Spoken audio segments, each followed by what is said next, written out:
The streets will never make you grow. It's not a seed, it's a gutter. There's no happy endings in this life. So this is my message to you.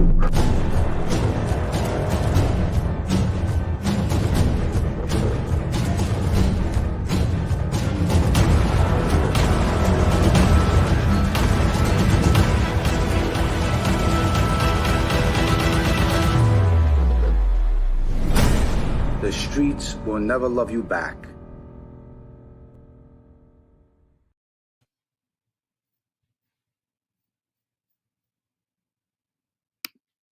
What's up, guys? How are you? Got 17 in the chat. Well, today I figured I'd do a show and talk about comparing the mafia in Italy and the mafia in the United States, how different it is. The mafia in Italy is more like Major League compared to the mafia in the United States. The mafia in the United States is minor league. And that's where it all started, in Italy, Sicily, probably the 16th century. But there's so much to talk about. You know, I'm learning all about this stuff myself. I'm trying to do research on it and learning about it because it's very interesting stuff. You know, this is something, you know, I don't look up to these people, but it's very interesting to know where, you know, where this all started from. But let me give a shout out to Gary Monteleone, Boston J, my moderator. Gary Monteleone is one of my moderators. All my moderators out there. Don Vito, I see you. Rob D, Gaetano Bracco, Princess Mish, David Gallant,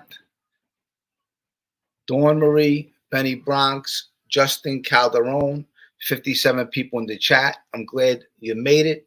And it's nice to see you guys. You know, so I want to talk about the comparisons of the mafia. You know, how the mafia changed throughout the years. You know, when the mafia first came here, it was broad hair as the Black Hand. You know, when the Italians first came here, we were known as dirty people. We got abused. You know, we got abused by the Irish, by some of these other nationalities. We were known as dirty. And then we formed the Black Hand. The Italians came here from Sicily, from Italy, and they formed the Black Hand, Joe Mazzaria, and going back to those old-time mustache Pete guys.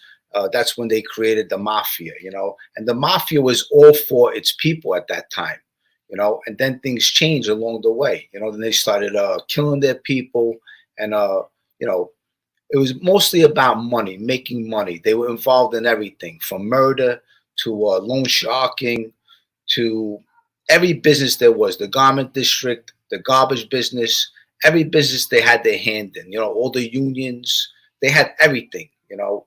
Back in the day, even in the 80s, they were getting $1 off of every window in New York City, the 5 boroughs, you know, and beyond. And they had a powerful presence back then. They were in maybe 25 states, 50 states. Their arm was so long, they could touch anybody. And they had the trucks, they had everything. They could shut down anything. You know, I mean, listen, they were very powerful compared to what they were then and now. It's totally, it's like that, they're obsolete. It's nothing. But the mob in Sicily, in Italy, Campania, Campania is the Camorra. In Sicily, you have Cosa Nostra. And then you have, in Calabria, you have the I don't even know how to pronounce it, okay? Ndrangheta, something like that. But anyway, whatever it is, they're very powerful people, okay? And the Camorra is like they just killed off people. And then after they kill off like the leader and stuff, they form another 10 crews out of there. They just keep on expanding. I mean, that's how it is in Italy. It's like insane. You know, they have everything. Well, you know, I did a little research. The Camorra is based in Campania, centered around Naples. I have a little map over here. Let me throw it up. There's a map. As you see, that's Italy. You have Sicily, Sardinia, and like Cosa Nostra and the Britannia. It is a criminal organization of a secret society that finances itself through drug trafficking and distribution. I mean, these people are involved from everything. I mean, you're talking about cigarette smuggling, uh, people smuggling, kidnapping, blackmail, everything. I mean, they're involved in everything. Prostitution, toxic waste disposal, construction, counterfeiting, loan sharking, money laundering, illegal gambling, robbery, arms dealing, extortion, protection, political corruption, racketeering, and murder. Everything. I mean, that's how powerful they are in Italy, Sicily, Calabria, Naples. These people are so powerful. Nothing compared to the United States. I mean, the United States, what's powerful over here? The government is powerful over here. Gambling, everything.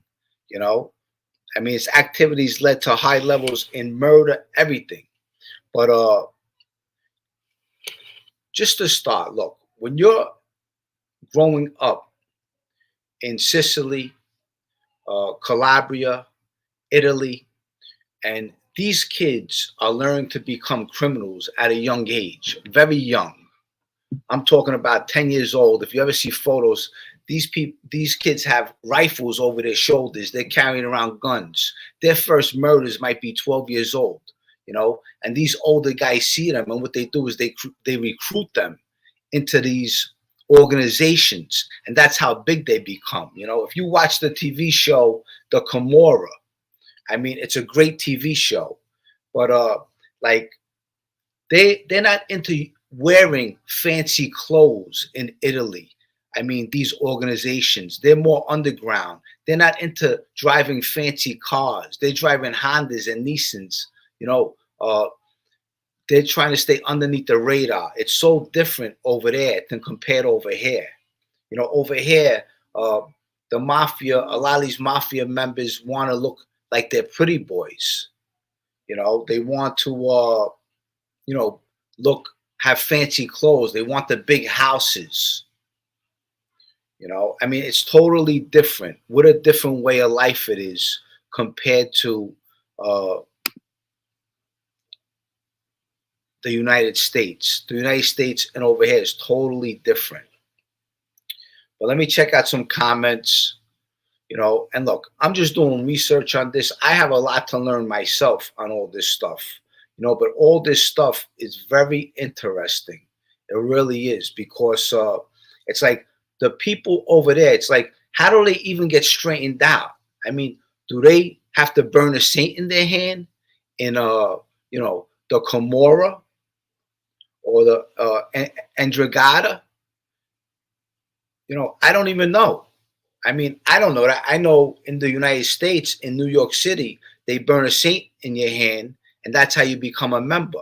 Do they do that in, the Ndrangheta and the Camorra? I don't think so. I wonder how you become a member over there. Do you have to know the young boys since they're a certain age, a young age, and do favors for them? I mean, these are things that are, I would like to have answers to, which I really don't know. And I'm sure there's answers to them,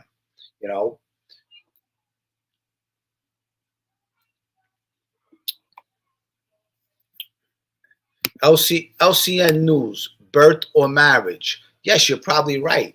And what they do is in Sicily, Italy, they married their second cousins over there. What they do is they keep everything in the family.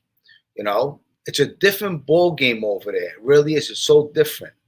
They have their hands on everything, and the drug trade is the biggest thing, the most profitable thing in Sicily with the drugs. Big money. Boston J, I see you. What's up, baby? Happy Monday. Yeah, happy Monday to everybody. Inspirational Monday. That's what I want to call it. I mean, let's inspire each other. Don Vito. In the Ndrangheta, You had to be blood related. They're all relatives and blood related. Yes. And isn't that something? I mean, this stuff is pretty amazing if you think about it. How you know, they do things over there in Italy and how over here it's so much different.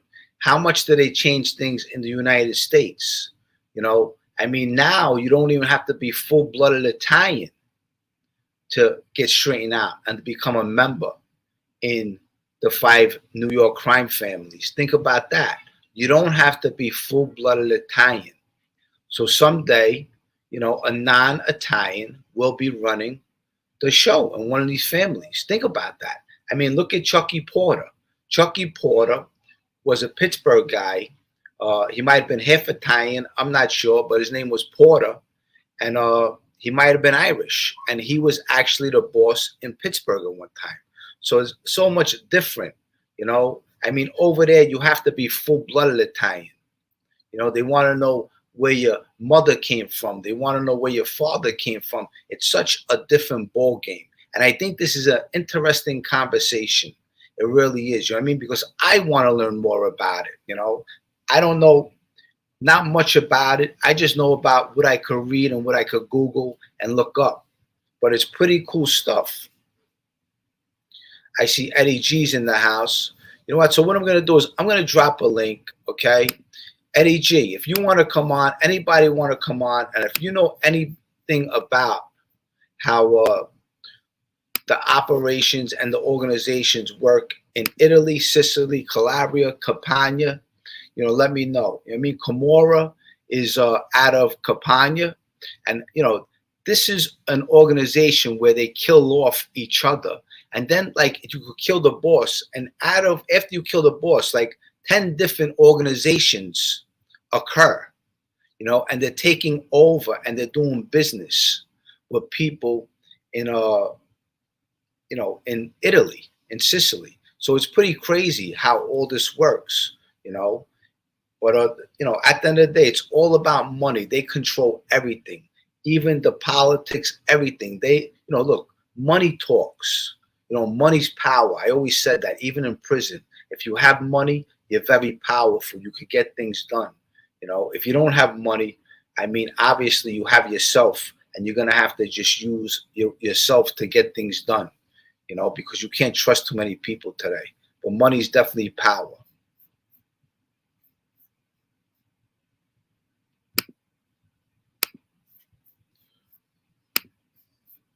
Yeah, so I figured this would be a good conversation to talk about. Sherry, I see you. Sherry Ann, Jennifer Ledette, Vincent DeSoto. What up, Jimmy? Hey, you were mentioned as a Bath Avenue crew member in a recent mob-related video channel. And you know what? Look, who even cares about the Bath Avenue crew anymore? You know, unless it's going to be in a book or a movie. I mean, that's nothing. You know, there's so much going on in the world. Jimmy, your curiosity tells me you want to visit Italy and Sicily. You know, look, I would love to visit Italy and Sicily. Would I be nervous visiting there? Absolutely, because I'm Italian, you know, and I have 2 Italian names. My mother was Italian and my father was Italian. So, you know, it's something. I'm not sure if I want to visit Italy for the fact of my cooperation, you know, so that's very scary. But Italy is a very beautiful country, that's for sure. You know, behind me is Naples. Look at Naples. Look how beautiful it is. You know, but you know that these criminal organizations control that country. And they're very powerful. These are people that, this is how powerful they are. They live in caves when they have to hide out. I mean, you don't see them for years. I mean, one guy hid out for maybe 30 years. Think about it. These are people that don't take showers. If you're in a cave, you're not taking a shower for probably days, weeks, months, you know? So, I mean, these are very strong people. What they believe in is in their bloodline. You know, it's not something like in the United States. The United States is totally different. You have the five families. Yeah, you know what? Some people believe in it, but if you look at those people, a lot of those people don't have full-blooded Italian in them. So it's a different ball game from here to there. And yes, Gary Monteleone, not to change the subject, Paul Savino died today. Another one, Paul Savino. We have James Caan, Ray Liotta, uh, the guy from Sopranos, Paulie Walnuts. So, we're losing people, Italian people. We're losing a lot. Yes, we are. That's for sure. So let me look at this. Anthony Russo, I heard Fabrizio's getting out. Yes, Fabrizio is getting out. Good for him. Hopefully he does the right thing and he lives a good life. I mean, and I know the day he's getting out. I'm not going to mention it. I hope he, does the right thing and he finds some kind of happiness, freedom, and he does something positive with his life. And it's not a rotating door where he gets out and goes right back in, And, I'm going to tell you, Fabrizio growing up, we grew up in the same building. Fabrizio was always a good kid. He wasn't a bad kid. But, as you're in that neighborhood, you become a product of your environment, But I don't want to get into all that.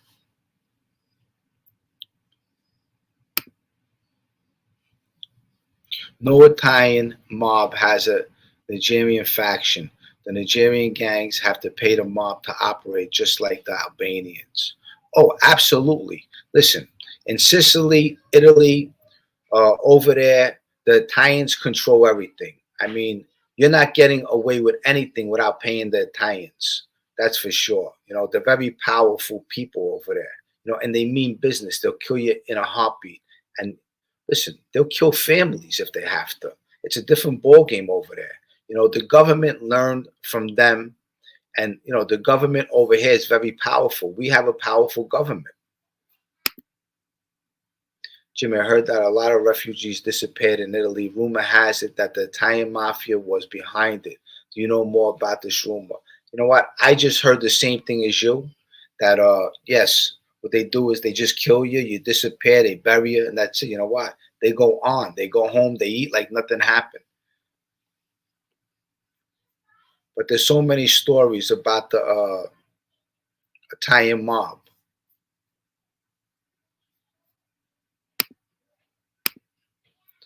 Eddie G, you want to come on?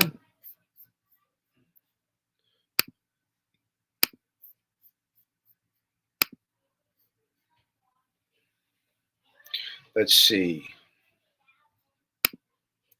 In Italy, the judges have to have 24-hour armed protection, of course. And even the cops, when they go arrest these big shots, what they do is they put masks on because they can't even show their face. That's how dangerous they are. And not too many people cooperate in Italy. You had a handful. Rudy Giuliani went down there. He tried to, actually he did. He created the witness protection program. I mean, obviously it didn't work. They killed a judge, Falcone. He was blown up. I mean, that's how strong they are. They don't give a fuck over there in Italy. It's a different country, a different ballgame. They control everything. It's a socialist country. They have their hands in every single thing over there. Disposal business, garbage business, every kind of business they control. And there's a lot of them. They have an army. Jimmy, there's a ton of history right here in New York City. All you gotta is take a walk down Mulberry Street. No, of course, absolutely. The 5 Points. There's tons of history in New York. And it's one thing, you talk about New York, how every state is connected. I mean, New York is connected to Westchester, to Connecticut, to Jersey, to Pennsylvania. Everything's connected. The Bronx, is connected to everything. So, back in the day, it's amazing how the Italians lost all their power they had in, this country. Because they were very powerful one time, the Italians. They had everything. If you had an Italian last name back then, you were very proud. Even though today you could be very proud, because Italy, you get anything from Italy. Italy's beautiful. You know, any kind of designer clothes you get from Italy.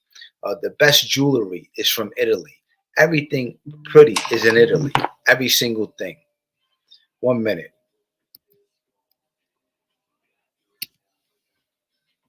Yeah. Jimmy. Yo. Little Phil is missing. Yeah. Okay.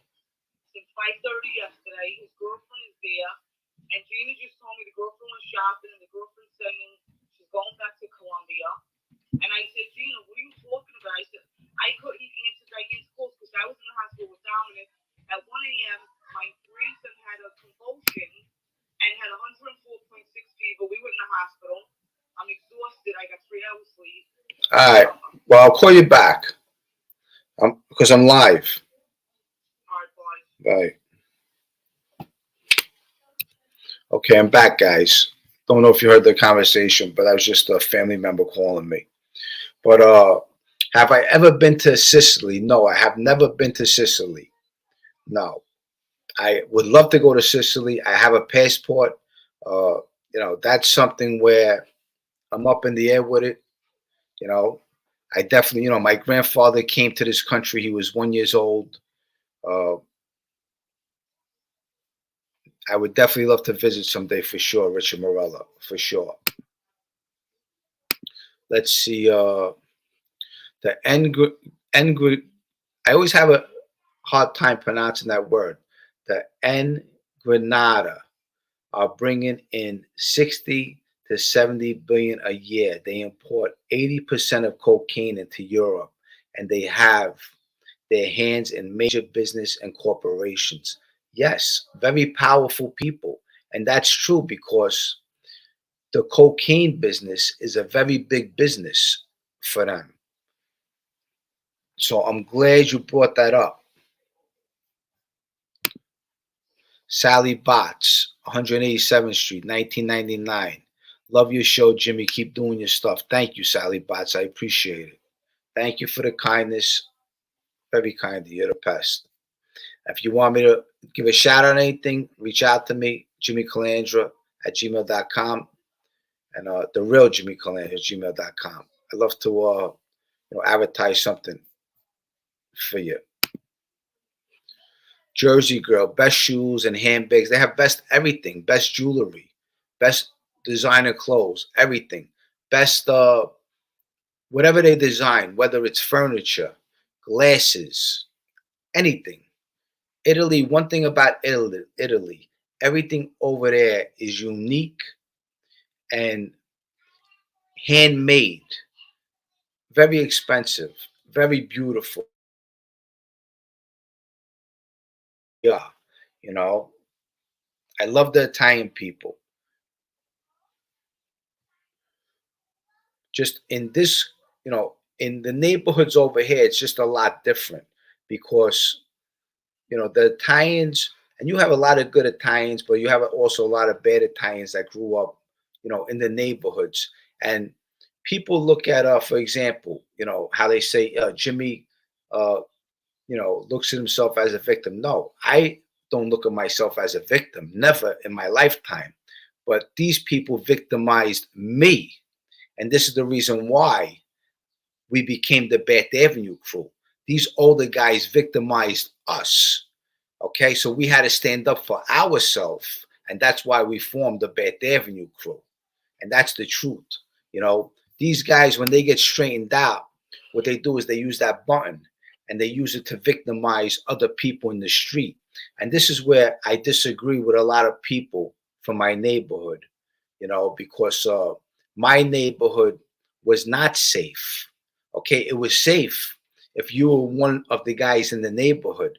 It was not safe for someone outside of the neighborhood to walk through the neighborhood. So that's what I want to get across, my point across. But I do disagree with a lot of people. Pal, Rizzy Painting, Mr. C, always watch your shows. Thank you. Rizzy Painting, thank you so much for the $50. Very kind of you. Everyone, check out Rizzy Painting. Look it up. If he's in your area, hire him. Give him a shot. Thanks, Rizzy. American gangsters seen too many movies, Jimmy. And you know what? That's what it is too. The American gangsters seen too many movies. It's like it's such a different way of life in Italy compared to here. It's like in Italy, when people sit down and eat, it's so meaningful and respectful. You know, they love to eat. And if you're sitting down at the table with them, it's like a sign of love. Over here, it's so different. You know, it's like, you know, you sit down at the table, you eat, and you sometimes don't appreciate what's in front of you. In Italy, it's a totally different world. You know, it's beautiful over there. And once you get used to this Americanized, you know, way of life, which sometimes it's a bad way of life. It's very wrong. You know, what's going on in this country, seriously. I mean, they took the God out of this country. The morals are leaving the country. Everything's leaving this country. It's really a sad thing. Jimmy, my brother, you need Tommy Dades on again. You know what? I was speaking to Tommy Dades earlier today, and I told him I want him on. You know, I got a few people coming on. I got Rita Giganti coming back on Wednesday, so we'll be talking to Rita Giganti. So I'm looking forward to that. You know, Rita's dynamite people. I love Rita, and it's always good to have her on. She's very you know, a love peace person. So you know, we'll see what's going on in her life. You know, we'll ask a couple questions. So she'll be coming on Wednesday night at 7 o'clock. So I'm looking forward to that. And I have Mike Vecchione. He's coming on the second week of August. He's dropping a book called Homicide is My Business. So we're going to look forward to that. I got Phil Grimaldi, second grade detective from Police Off the Cuff. He's going to be coming on, hopefully maybe one day this week. Tommy Dades, you know, he's going to come on. I guess we're going to pick a topic to talk about. And I reached out to a professor that I want to talk to, and hopefully he contacts me. I would love to have him on the show, and he knows a lot about organized crime. So this is what I'm looking forward to. We got 229 people in the chat. Thank you all for coming. Like I said, I'll drop the link. You guys can press the link. Come on. We can talk about this topic. Tell me what you think about or what you know about the Camorra, Cosa Nostra in Italy. Maybe you people, you know, if you were ever in Italy, things like that. Me, I was never in Italy. Someday I would love to visit Italy. You know, I love the Italian people. I would love to see where my heritage is in, you know, in Sicily. So, you know, that's where I'm at. New York Dad, I see you. The truth. Jimmy, huge fan of the authoritative pointing you do while speaking. I notice you often point your finger at the screen as you speak. You know what it is? I talk with my hands. I always talk with my hands. And I'll tell you a story, okay? When I went to go talk to Robert Fabiano, when I had the beef with Georgie Conti, and Mikey Scars, you know, told him my problem, and I was talking with my hands, and Robert Fabiano was just looking at me, and I was a young kid, you know, and I noticed that. I said, wow, they said, this guy's looking at me talking with my hands, you know, like I didn't want to disrespect him. But I always talked with my hands. That's how Italians are. Italians talk with their hands.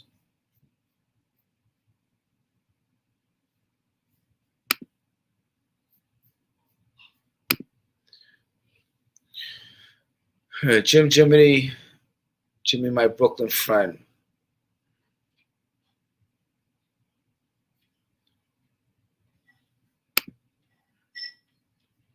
Let me see this one over here. Always a moron. A lot of morons on YouTube. I got to tell you, people, for sure. Boston J, Jimmy, going over to Italy would be a culture shock to most Italian Americans' old school values. Yes, absolutely, for sure.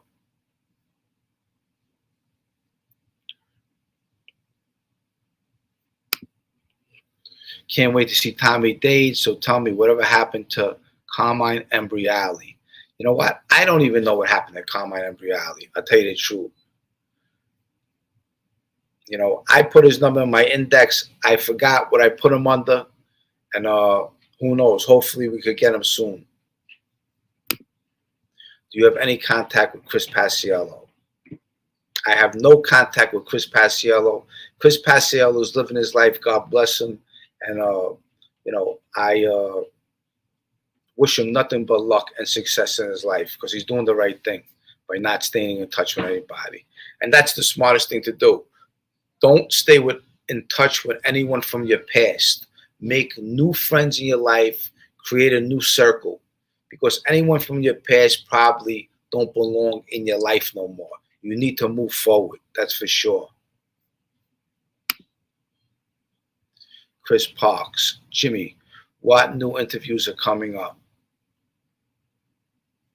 I just told you, Rita Giganti will be on Wednesday. So I'm looking forward to having Rita Giganti on.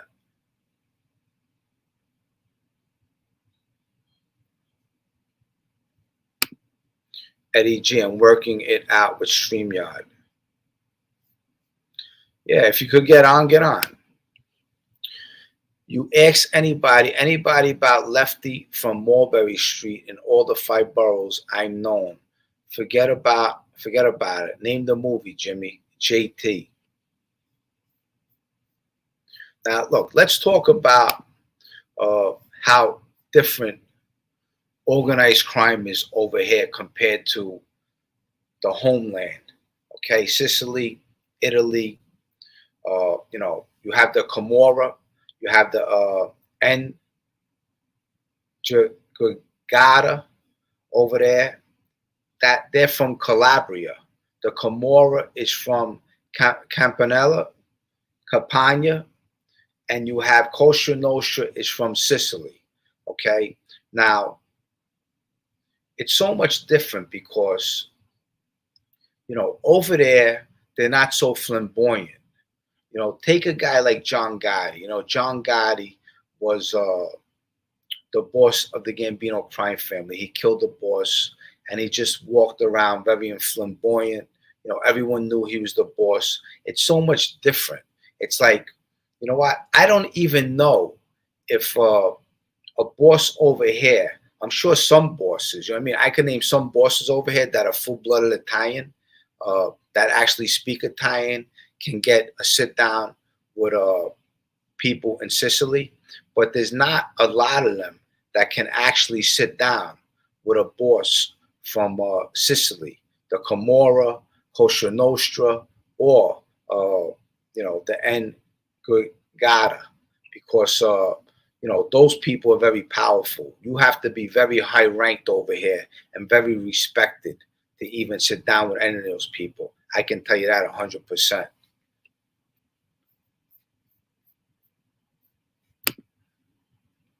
They sometimes look down on Americans, not all, but some glare. It's just a totally different country. You know, over here, it's more, you know, they look at it as the blood is weak. You know, over there, the blood is thick. You know, the blood's mixed over here. You know, not a lot of people. You don't get 100% Italian over here no more.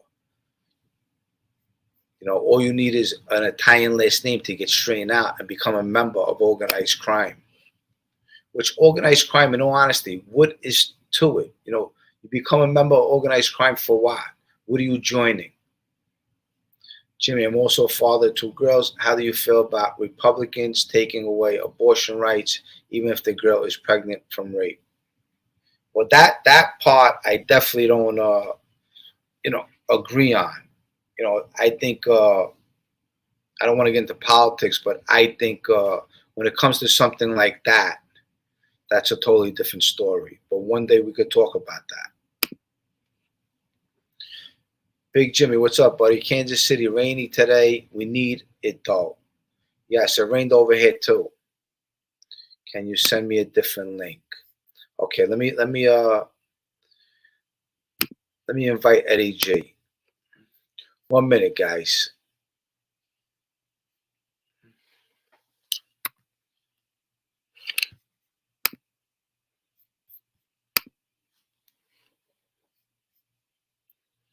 Okay.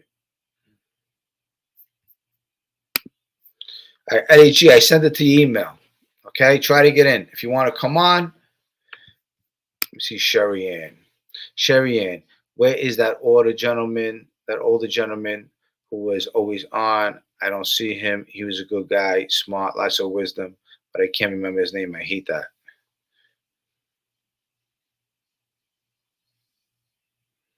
Let's see what's going on.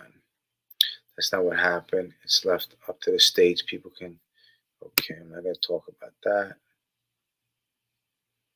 Let's see. Okay. Yes, Don Berlin. He's been deployed, but he don't leave until Friday. Don Berlin. Don Berlin, if you're still around, come in. Frank Marcia, Jimmy, here in Tampa, we had Santo Trafficante, and that family was Italian and Spanish. Santo could speak 3 languages, and when the mob did business in Cuba, they went through Santo. Oh, absolutely. That's another thing. Back in the day, the mob owned Cuba. Then Castro threw them out. And all that money that they invested in Cuba was gone. But think about how powerful the Italians were in this country. They had everything locked down. And then the government learned from them and they took everything away. The Camorra in Italy act independently. Sometimes the fighting is within. Absolutely. Yep. Look, it's something I'm learning. I don't even know much about this. Like, I'm learning about it. And there's a good book out there, which actually it's called Chasing the Mafia. I just ordered it. Okay. I want to read it. Here, I got Eddie G. Good. I got a companion here. Okay. Eddie G. Eddie G. Good. I got Eddie G. You got to shut off your YouTube. Eddie G. How about now? Now you're good. Excellent. Holy shit. I sent it to your email, but yeah, that's how I got on. Good. Oh man, how's everybody doing tonight? Good. So, how you feeling? How's everything? Everything's great, bro. How's summer going for you so far? So far, it's going good. You fucking know it is. Yeah. So, yeah, you know what? The topic for today I brought up was, comparing, the Italian mafia in Italy compared to the Italian mafia in the United States. I mean, it's a totally different ball game. In the United States, it's like minor league compared to major league. I mean, they control everything in the homeland.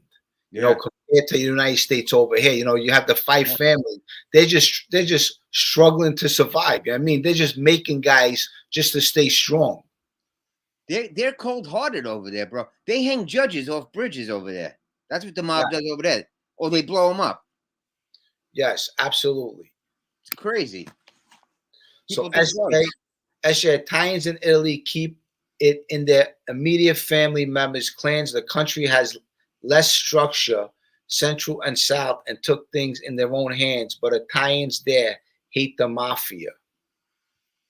I believe that. I believe they do hate the mafia, but they probably have no choice over there, Yeah, but you know what? If you look at the history, it's evolved.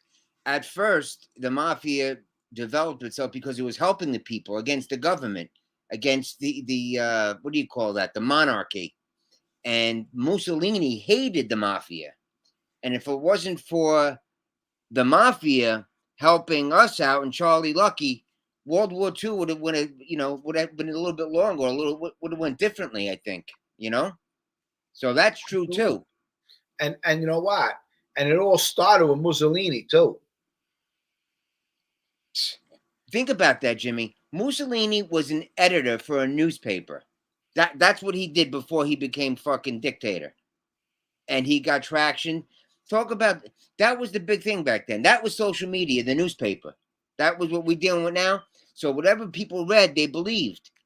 And he got traction, he got some supporters, and well, he got his fucking And they hung him too. And Mussolini, he tortured his own people. He had his daughter, if I'm not mistaken, I'm sure somebody will correct me on this. He had his daughter's husband killed. How's that? How's that? I mean, this guy he was brutal. El Duce with that whole fucking ego shit. You know, that's where Hitler got the Hitler salute. He saw what's his face doing it, Mussolini. And then he eventually he teamed up with him. Absolutely. Absolutely. So when people talk about the mob, oh, it's this, it's that, it's an historical piece of information, and it evolves. And yeah, it starts out as we're gonna help the people in Italy, and then all of a sudden it's like, wait a second, we're gonna start badgering the citizens that, you know, the Black Hand, and they put fear into the people. So yeah, and it migrated over here like a thousand other things that migrated from Italy. Yeah, when they created the mafia over here, I don't think, I mean, they look so far ahead, and they would think of what it would become today. Yeah. You know, as far as look at leaders like Gas Pipe, look at leaders as John Gotti. I mean, you know, leaders like that. You know, I think, you know, when they created it, it was supposed to be a thing of respect, a thing of honor. Which, in all honesty, there's no respect, there's no honor in it. No, well, it really wasn't. I mean, they when they talk about, I'll give you a small example. I used to be a big dog lover. I still am a dog lover, but I got a dog from a breeder in Italy, and the dog was a Cane Corso, and the breeder said to me, everybody in America wants these dogs big and strong, and they're not bred to be that way. They said they're supposed to be a certain height and weight. He said, but in America, everybody tries to get bigger and bigger and bigger. And that's indicative of just what we are as a culture. We want to be flashy. We want to be big. We want to shine. We want to be front page news. And I mean, the dog breeder was an Italian guy. He didn't charge. I paid for his vet bills, and that was it. But I got a great dog. It wasn't one of these overgrown. It was it was 120 pounds. But these guys want to breed these dogs like 115, 60 pounds. They ruined the breed. So if you take that analogy, just like the culture, they were humble. They were low profile. It was they ruined the mafia here. The American mafia ruined the idea of the mafia, so to speak. No helping people, no doing this. It was all about let's see who we can terrorize. And also in Italy, it's more of respect. I mean, if someone has a certain position, you know what? I don't even know how they make someone over there. I'm saying I don't think they burn a saint in their hand. I don't even know how they get into the mob over there. You know, become a member of their organization. I mean, that tells you something. I mean, wait, it tells you what? I don't even know. So that's how of a secret it is. Yep, 1,000%. 1,000%. I saw the one Netflix special on Toto Riena, Salvatore Toto Riena, where he was on the lam for 10 or 15 years, and they busted him finally. And in that bust, when they finally got him, when somebody got him caught, or however he got caught, they had the 10 Commandments of the Italian Mafia in print. I don't know. I don't remember it. My memory's not that good. But this guy was like in a little bungalow on the side of a mountain with animals and plants. He wasn't like in a hotel, so you know what I'm saying? He was like low key, you know? I don't know. He wasn't driving around in vans like Gas Pipe with mustaches and talking to people on phone booths. And that guy, how long was he hiding? Over 10 years. Over 10 years. And think about like, you know why? Because these people hide in caves, and they got like these certain hideouts. I mean, they don't shower for months, maybe years. I mean, they probably just wash themselves down with a cloth or something. Yep. You know? Yeah. I mean, that's how different it is over there. There's so much more hardcore over there than over here. Wait, everybody wants to drive that fancy car. They want the big house. They want the Gucci sneakers. You know, over there, it's a lot different. You know, they don't want that. They want to be underneath the radar, and they just want to build their money. Understand? And they want to build their stature as far as, you know, become bigger and bigger. Yeah. But respect, they want that respect. Yeah, they get it over there. They get, well, like in the movie The Bronx Tale, is it respect or is it fear? You know what I'm saying? But I don't know, man. These guys, listen, we mentioned in another conversation that Carlo Gambino was somewhat like that. He was a little bit old school. He didn't drive in a Mercedes. He had a house in Brooklyn. He didn't give television interviews. He didn't have the cameras tried to get. He wouldn't say a word to the cameras, not even a word. And they were all up in his face twice. And he died at home watching a Yankee game at the age of 76. But the guy he picked, as a lot of people say, might not have been the best choice. You know, Paul had that big White House on Toad Hill Road. That's slapping the government in the face. You know, when you're doing that shit. Yeah, I'm not paying my taxes. I'm the boss of bosses, and that's that. Carlo wasn't like that. Gary Montileone, the mob from Italy are known for killing someone's entire family. They don't play by the rules. That families are not touched. Anything goes as long as they hit their target. And you know what? That's what they do over there.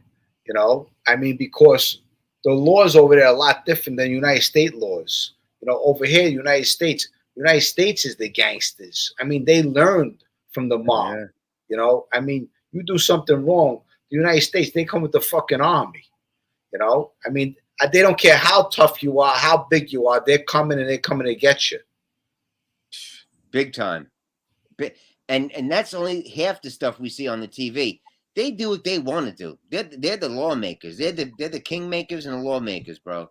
You know, I think Sammy said that the FBI was the new family on out of the sixth family, the seventh family, the FBI is the biggest family. Forget about it. Sally Botts, 187th Street. Toto Rena was on the run for 40 years. 40 years he was on the run. Wow. So think about, I mean, all those people that were hiding him out, how they kept quiet, you know, for 40 years. They know how to keep their mouth shut. Graffiti mouth. Don't forget that Sicily is the Mediterranean island. One time it wasn't occupied by Sicilians, and that's where the first problem and eventually the organization of the Sicilian Mafia was born. Jimmy, when I went to Italy and I spent 3 days there, and I was at a base in Sigonilla, which is like the tip of the boot. And when I got there, I didn't realize, I mean, I was on these roads, they were like this big. They were like narrow as hell.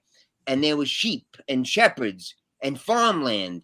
And I had no idea. Like we look at Italy on TV and I'm thinking, you know, St. Peter's Basilica, I'm thinking Rome. And it was nothing like that. These people are humble. I think that's embedded in their culture. Anthony Farisi, what's up, Jimmy, from old friend. What's up, Anthony? I hope everything's good with you and your family. This is an old friend that lived in my building back in the day.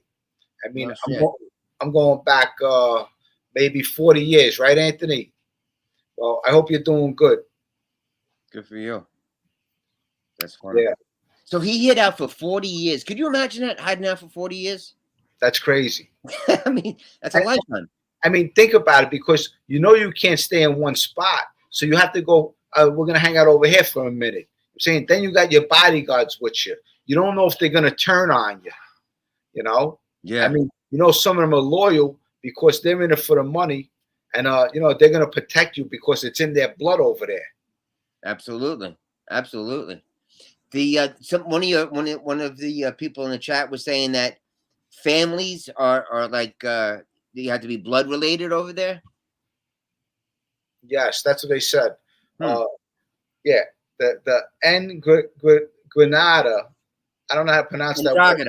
It's pronounced Ndrangheta. There you go. Say it again. Ndrangheta. There you go. You know what? They're very powerful. Okay, those people are very powerful. They're from Calabria. They control all the fucking drugs over there. You bet your ass they do. You know what I mean? And then you have the Camorra. They're from Campania. Okay. They're Campania. And then you have Cosa Nostra. They're from Sicily.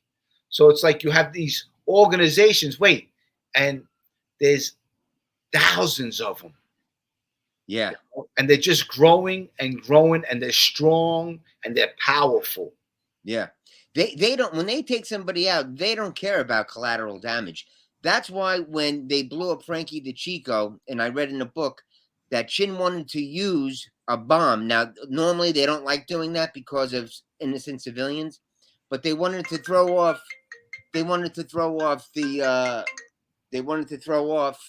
the cops and make it look like the Sicilians did it, the Zips. That's they referred to them as.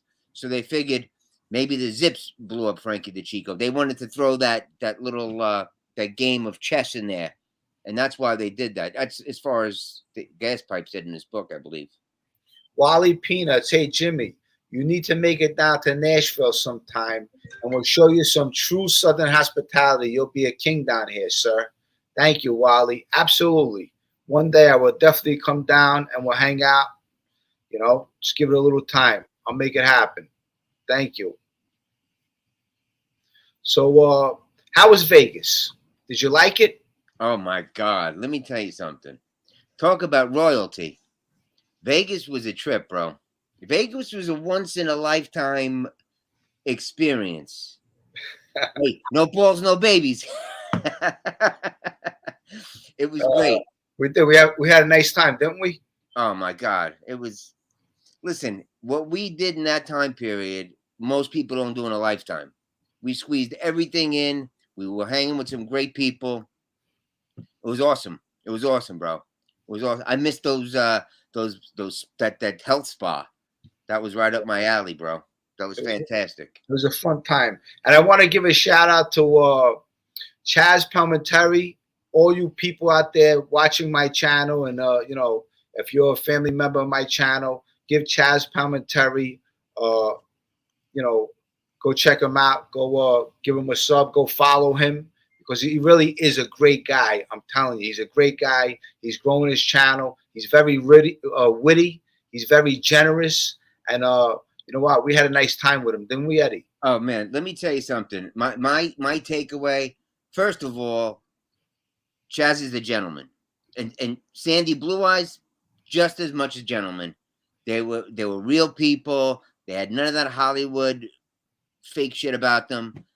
They made you felt like you knew him for like 20 years after you're talking to him for a few minutes. Wasn't that true? Nah, listen, it wasn't. Sandy Blue Eyes was a great guy too. You know, I'm so glad I met him.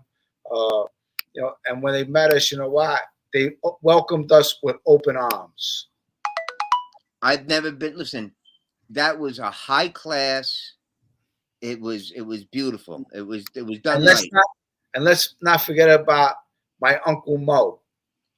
Let me tell you something. Uncle Mo is a saint, and so I love his him. wife. I love Uncle Mo, man. I tell you, I miss that guy already. He takes the worry out of your head. I got it. Don't worry. Like what?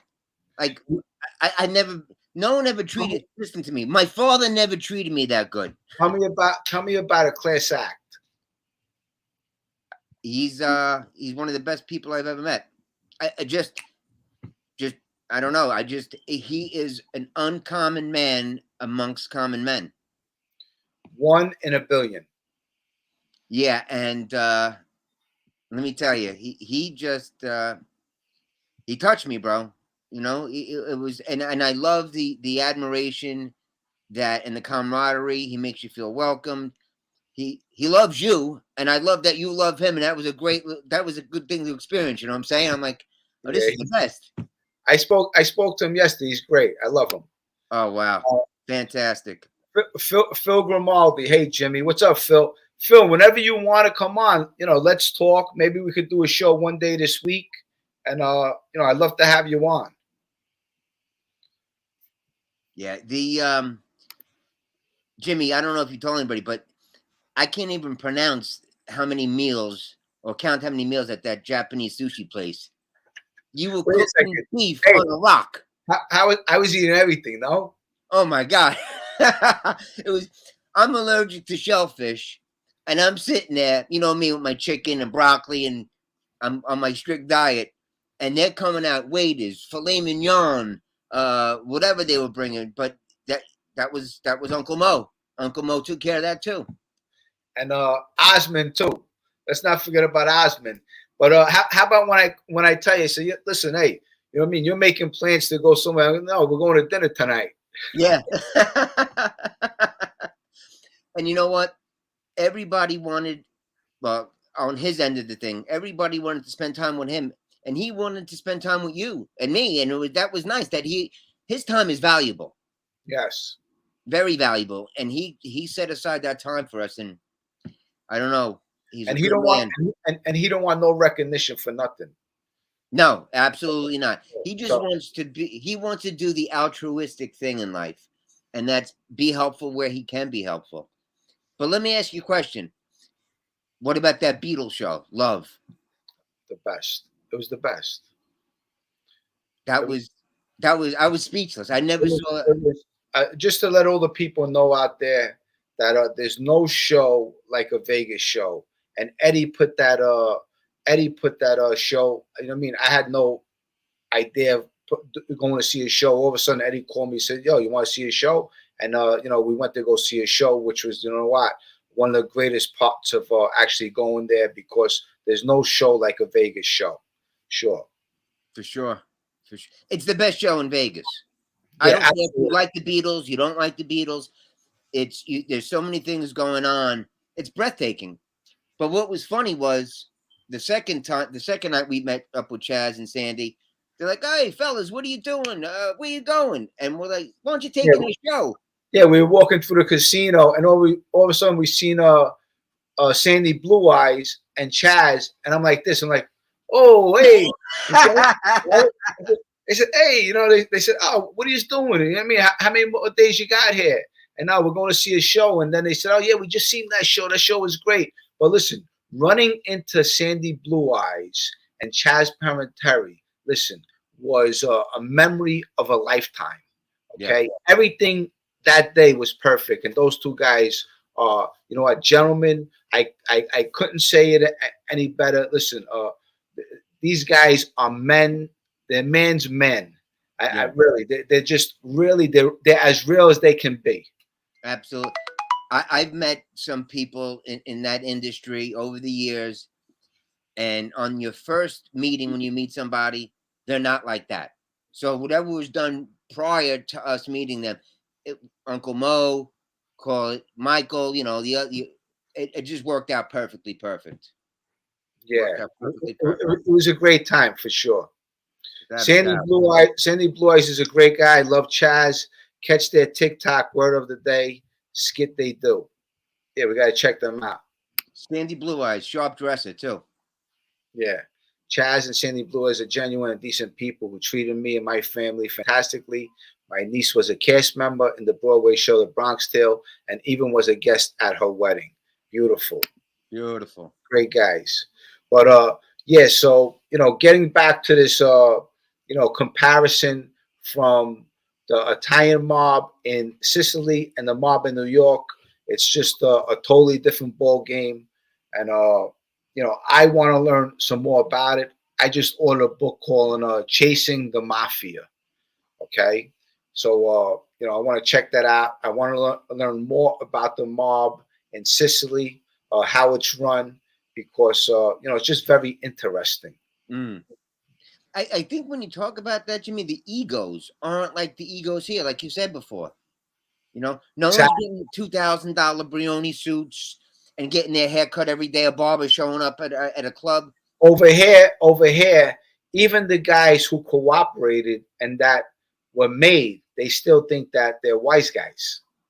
I'm saying, I mean, that's how much of egos they have over And I here. think they're delusional, Jimmy. And then some of them say that, oh, it wasn't a bad neighborhood in Brooklyn. Are you fucking kidding me? Yeah. Did you look at a paper from 1980 or 1975 to 1995? There were bodies littered in the street. And you know what? That's another issue that I don't agree with these people, because these people talk like that, saying the neighborhood was safe. The neighborhood was safe for you because you were around people. If someone that was out of the neighborhood walked through the neighborhood, they wouldn't get through the neighborhood. That's how unsafe the neighborhood was. So I laugh at them when they say these things, you know. And Delusional. if you weren't from my neighborhood, you couldn't walk through my neighborhood. That's for Absolutely. sure. Okay. Absolutely. Yeah. That's like saying, like, I don't know. It's, first of all, I believe one of these guys lost a brother in that neighborhood. I think one of his brothers got clipped by one of these guys. It's not, it's safe until it's unsafe. I mean, you had guys that you didn't even, like you had on the show the other day, all the mask cards behind you. Exactly. That's just you. And that's just three. Yeah, exactly. Yeah, exactly. No, it was the killing fields. And anyone says differently, they have no idea what they're talking about, or they were high back then. Well, what they're doing is they're just glamorizing the life. That's what they're doing. They're glamorizing it, you know. And Well, they got left, probably. yeah, it's not to be glamorized. You know, they're trying to glamorize it. Let me see this guy, Miguel Cherez at Jimmy Calanger Bad Story. Chaz Palminteri just texted me. He told me to tell you he does not know you. That's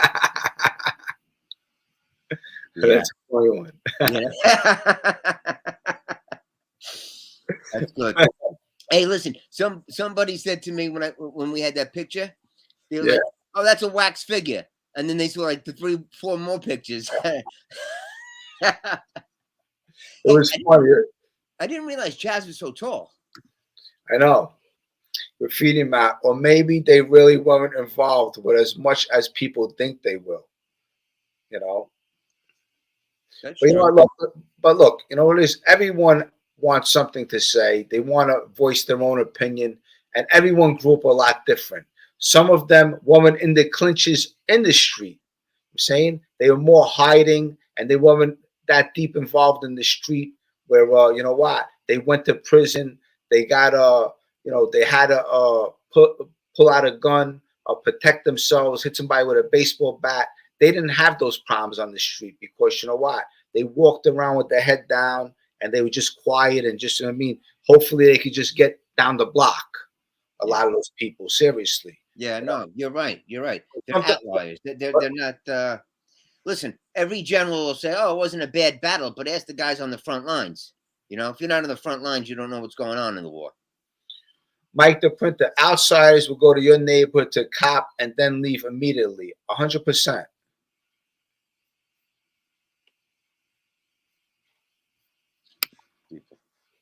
Hey, Jimmy, is there any true Italian neighborhoods left in New York City? And if so, where? Yes, there is. There's the neighborhoods are broken off where you know you got Italian areas, then you go a couple blocks, then there's Jewish areas, you know, then you got Spanish neighborhoods and Russian neighborhoods. You know, you go to Brighton Beach. Brighton Beach, the Russians took over. It's all Russian now, you know, in Brighton Beach. You know, in Bensonhurst, Gravesend, you still have Italian area. You know, then you go certain blocks, and it'll turn into you know, yeah, or you know, turn into a different area. You know, a little more rougher. So you know, everything changed inside the neighborhoods for sure. But Bath Avenue, along Bath Avenue, you know, that avenue from 14th Avenue to all the way down to you know, 28th Avenue and you know, Stillwell. That neighborhoods at nighttime, they were all rough neighborhoods. It was hard to walk, you know, especially if you weren't from that neighborhood.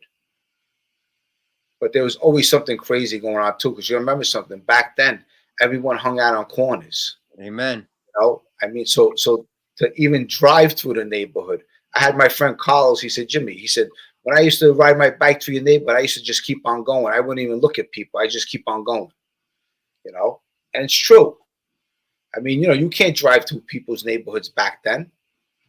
You know, if you weren't a known kid in the neighborhood, you were in danger. That's just the way it was. You better know somebody if you're going into somebody else's neighborhood. That's how it was where I grew up too. Jimmy, I'm corrected. The movie is called Excellent cadavers about a judge in Italy killed by the mob. Chaz Palminteri plays the judge. Great movie. I got to check that one out. All right. Let's see. What's up, Jimmy? Kind of busy now, but I'll check this out later. Just wanted to send my best wishes and appreciation for your work. Thank you, Eric. Appreciate it. Thanks for coming by. But Phil's pretty funny, by the way. Some of those videos he throws up there. Phil Grimaldi? Yeah. Yeah, he's a great guy, Phil. You know, I got to be very friendly with him. Really good man. You know, he creates those videos and he sends them to me, and I just throw them up. He don't send them to me to throw them up. Okay, he don't. When he sends them to me, I just throw them up, and then he sends me a text message. He said, "Oh, you threw that up." He was saying, but I just threw it up. He didn't know I was going to throw it up. That's great. No, I'm like, who's this guy with the shades on? And I'm like, wait a second, that voice sounds familiar. Let's see. Chaz told my sons and daughter to keep each other close and gave great advice to them and never be disrespectful to anyone because everyone on their way up will see them on their way down. Be humble. Absolutely. Great advice. You know, if you watch Chaz's podcast, I was watching him earlier and I forgot what he was talking about, but everything he talks about is, you know, about giving respect, you know. So, you know, he's an old school guy. That's what he was talking about. He was talking about all the old school guys. It's hard to find an old school guy anymore because all the old school guys are fading away and dying away. That's what he was talking about. As you know, Paul Sorvino passed away. Yeah. He I was talking about it with Graffiti Mouth earlier. A couple of things I didn't realize or I forgot. I met him once when he did a season of Law and Order back in the 90s at the Trade Center. And he was partially deaf in one ear, and he was an opera singer as well, Paul Sorvino. Now, was his daughter Mira Sorvino that actress? Yes. Okay. Yes. Okay. Yeah. I used to like her. I still like her, but I always thought she was attractive. Mira Sorvino. Easy on the eyes. Yeah. But let's see. SJ. These people that portrayed Italians aren't even Italian. De Niro, 25% Italian. Ray Liotta, 0 Italian. Paul Castellano, nephew. Clemenza in The Godfather, but he's Italian. No, but you know what? His name is Richard Conti. Richard Conti, that's his name, Richard Conti. Yes. Okay. Yeah. But listen, De Niro is Italian, has Italian blood in him. Ray Liotta, you're saying he's not Italian. I have to look into that. I have to, you know, defer with you on that. I don't know about that. I think he's Italian. And, you know, Paul Sorvino's Italian, of course. Yes, absolutely. Well, he certainly has an Italian last name, Ray Liotta. That's for sure. Yeah. And what else is going on? How was Jersey Shore? It was nice. I visited my family, my godfather. Shout out to Uncle Tom. Picked me up and brought me to my aunt's house and down in Point Pleasant. It was nice. Spent the day. Went too fast. But they were all interested in hearing about, you know, what's going on with us and behind the scenes, what's happening with you and so forth. So, yeah, we got a lot of people pulling for us, bro. Beautiful. Absolutely. Let's see. Scott H. The mafia has no rules or limits as killing entire families because of one guy. Imagine if they did that here. The army would wipe them out and ask questions later. Yes, they would. You know, over here, United States is a different ball game. But you know, you also over here you got the First Amendment. True. Which and is the Second Amendment. And the Second Amendment. But Kevin Driggers, $10. Thank you, Kevin. Hey Jimmy, couple slices and a Coke on me. Keep up all the great work, my bro. Stories are awesome, and hopefully you can get Sammy on another interview.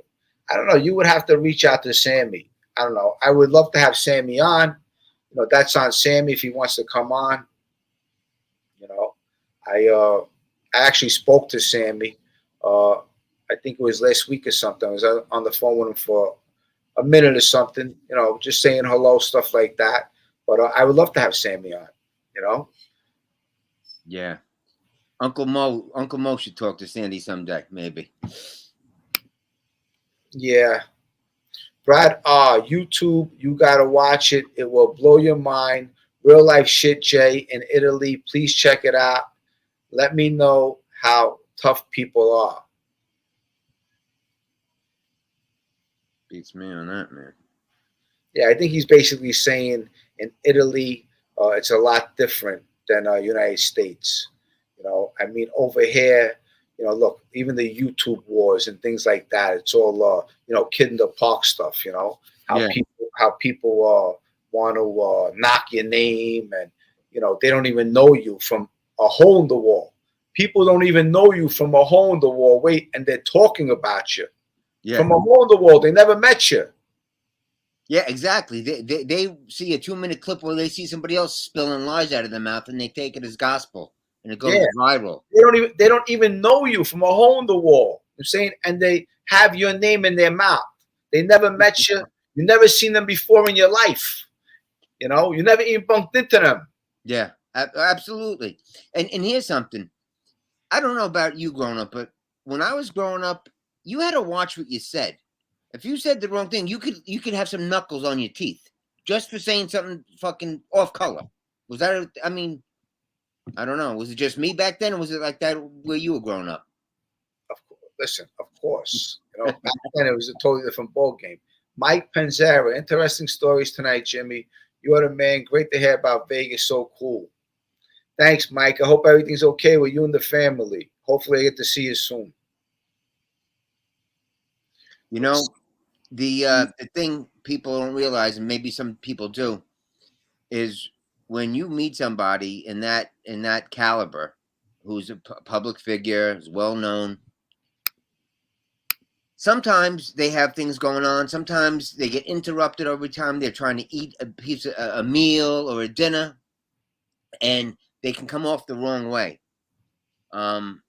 That wasn't that way with Chaz, though. I have to give him props for that. He stood there. People who didn't even know him or wasn't supposed to meet him, they were taking. He was just there, like, bro. He was just a regular guy. He was just he was just hanging out. Yes. Everybody should listen to his podcast, and everybody, if you're in the New York area visiting, you should go visit his restaurant. And listen, bro. When we met him, we weren't like, oh wow, it's Chaz. We didn't do that. No.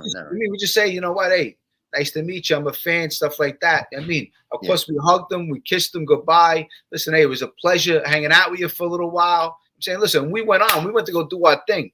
Yeah, absolutely. We weren't hangers on. Absolutely. Yeah, we weren't hangers on for sure. We got a couple photos. We said goodbye. Listen, it was a pleasure, and listen, we made a nice memory with them, and they're going to remember us for that. Oh, well, I don't want to talk about too many details of of our trip, but you're right, 1,000%. We weren't, and Uncle Mo prepped us nice before we met him and sat us down and talked to us about it and so forth, and he was right on the money. He's a good guy, Uncle Mo. Roger Molina, I have breakfast with Tony Soflo and dinner with Jimmy Calandra. Tony Soflo's the best. I love Tony Soflo. Roger Molina, thank you. Anytime, whenever you want, let me know. Let's see, Scott H. He's right. You watched what you said. At least you get in a fight. Now all these people have no filters online because they're anonymous and aren't accountable. Of course, they aren't accountable because they know they're not going to run into you. Absolutely. 100%. They feel safe in their mother's basement, or they feel safe typing on a keyboard. But when you're face to face with somebody, the dynamic changes. And the thing is, too, they're either taking a pill, they're on drugs. There's something going on with them for sure. To talk about people like that and continuation to make videos and have a boring life, you definitely are taking something. I'm saying some kind of substance you are on, 100%. Yeah, I don't get that. People are just mean spirited too, bro. Like, you know, you want to be happy for people. You want positive things. It comes back to you. Karma's a real thing, bro. And when people start spreading lies and doing that, it's not cool. But you know what? Someone made a comment. They said, you know, people, you know, there's a lot of people that want to see you grow, and then when you grow, you realize the people who really didn't want to see you grow. Mm, know? yeah. You Well, know, I mean, you can't hide who you are. Eventually, your true colors are gonna come out. 1000%.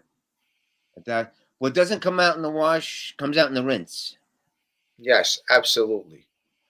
for sure. That's been my experience. You know, so, some people are genuinely unhappy if you're starting to move forward in your life, and you know other people are genuinely happy, and you can just tell. You know, I would Yeah, never. I don't know. I just wasn't raised that way. You know, good for you. You hit the picket. Great. I'm happy for you. You know what I'm saying? yeah. I Let was me raised get like let, the let me wrong get way. this. Yeah, Paulie G was actually murdered today. 20. Let's see, 93. So what would that be? 29 years ago. 29 years ago today, Paulie G passed away today in 93. So, yeah, I just want to give my condolences to Paulie G's family. And I just want everybody to know, people hear a lot of different stories about Paulie G. I have to tell you, Paulie G was my dear friend. And, I was one of the kids from Bay 16th and Bed. Paulie G was from Bay 23rd.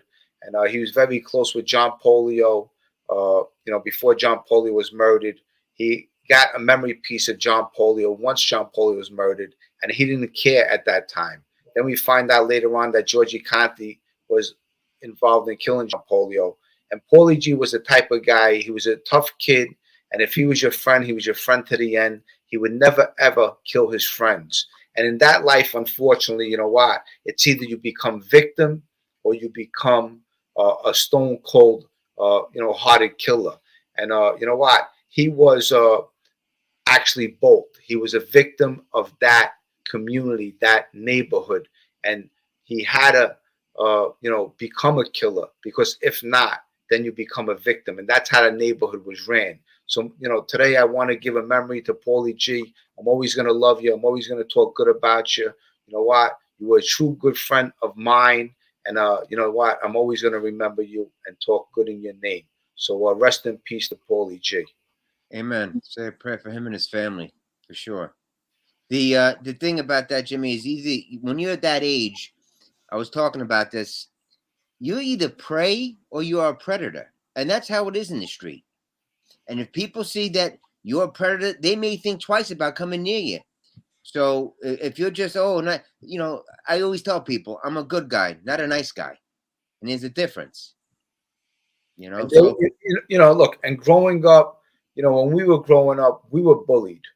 We left the house, we would get bullied, or we would get Charlie horse, we would get slapped by some older guys, and yep. eventually, you know what, they killed my friend Polio, and that's when all our troubles really started.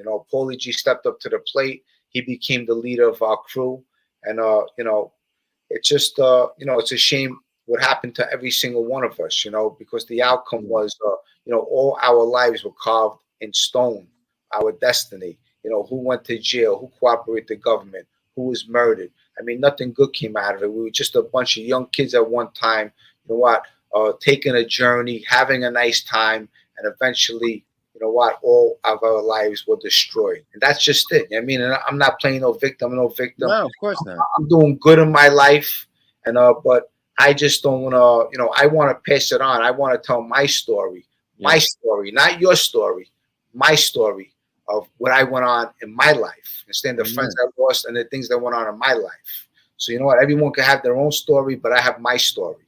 Amen. And it was once told to me, your story's the worst because it's yours. You lived it. You felt it.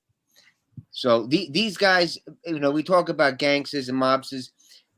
These guys indoctrinated these young guys at a young age. So the reality you guys knew was it. Your bubble was only so big. And you know what? They manipulate you and they entice you. And we're young, we're impressionable. and we're not seasoned yet as men. And as we get older and we find out what the fucking score of the game is, we're like, oh, these motherfuckers. Look what, like, if somebody tried to do that to my niece or nephew at the age of 16, 17, and I am who I am now, I'd be fucking going after them. I don't give a fuck. I got to be honest with you. It's like they do that. This is what they do when you have terrorists. They indoctrinate these kids at a young age to hate the U.S., to hate everything about Western civilization. And then they grow up, and then they convince them to strap bombs on themselves and run into, a mess hall and blow themselves up. They never put the vest on themselves, these guys. They always have other people do the dirty work. And that's what the gangsters did back then. They made the young, it's kind of fucking despicable to do. There's no honor in that. And the same thing happened to them. You know what I mean? When they were kids, they got used to, doing Evan hair. And Evan goes to a more serious crime. Saying then by the time you know it, you're involved in a murder. Now you know what? You're a part of the crew. Then you become a part of the family. I'm saying now you got to kill one of your friends. I'm saying, and then you know what? This is something that's acceptable in that organization because the boss and the leader wants to make sure that you're more loyal to him and not loyal to your friends. And that's the way it works. 1,000%. One of the journalists asked Sammy once, well, if they give you an order to kill your son, would you kill your son? And, not for nothing, Sammy at least said, that would be a tough one. I don't think I could do it. The truth of the matter is, that shouldn't even be a pause in that answer. Kill your son. You know what I'm saying? No. But you say what you have to say when they're going through that ceremony. Like you're making your confirmation or something. It's like all of a sudden. But you know what? You know what the other craziest thing is? How about you're in that life and you actually make your son a part of that life? Tell me that's not nuts. Amen. And that's if you know the treachery, the danger of losing your life, and wanting your son, somebody you love, your offspring, to go. See, the idea about, listen, I just don't get it. You're supposed to protect children. You're supposed to protect your family members from that shit. And you know what? Sometimes if you got to get in that life to make money, to do what you got to do, so your family can live up, strong and straight, then I get that. But you don't want them fucking, in risk of being incarcerated for their life or worse, I don't get that. To say what? I'm a made man? What does that mean? Especially putting your son in that life. Who would want that life for their son? That's some crazy stuff right there. Scott H. So he's so right. They were a negative force. I enjoyed the genre. It's history, but I would never emulate their criminal lifestyle. You have to have a chip on your shoulder. I don't. Good for you, Scotty boy. Way to go. Here's the truth of the matter, too. A lot of these tough guys, you take the pistol out of their hand, they're not that tough. Exactly. That's 100%. Absolutely. Yep. That's for sure. That's 100%. Mike the Printer. I have to call you for that merchandise. It's like passing on cancer. That's exactly what it is. I like Mike the Printer. Yeah, Mike the Printer is a good guy. Let me imagine how you would feel if they're killing your own blood. You're an old man thinking about your kid that you killed. It ain't happening. Not in my consciousness. No way. Looking back, guys, none of us were angels, but live and learn.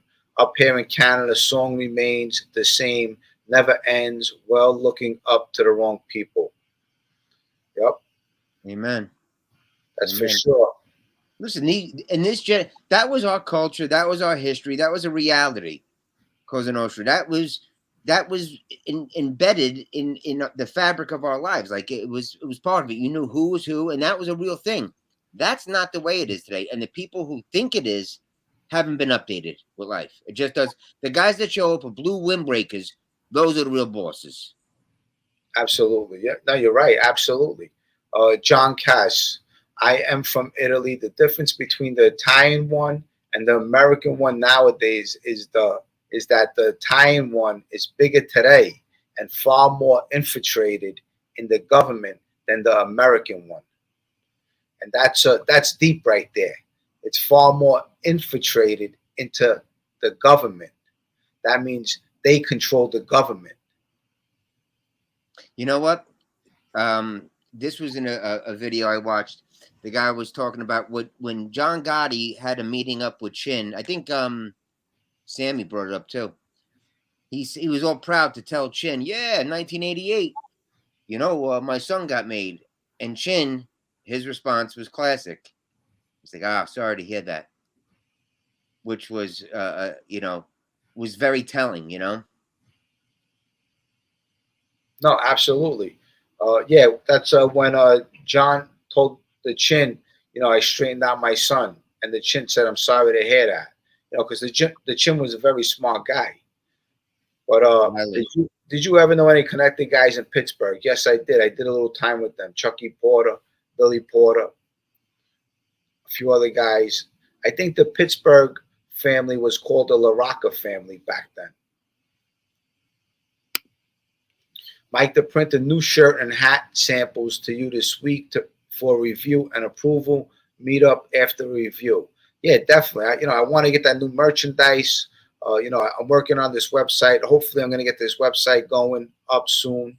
JimmyClanger.com, and all the people on this channel can follow me on my website, and I'll be going live once a week, twice a week over there. We'll be getting together because you know what, YouTube, you don't know what's up with YouTube. Today they like you, tomorrow they don't.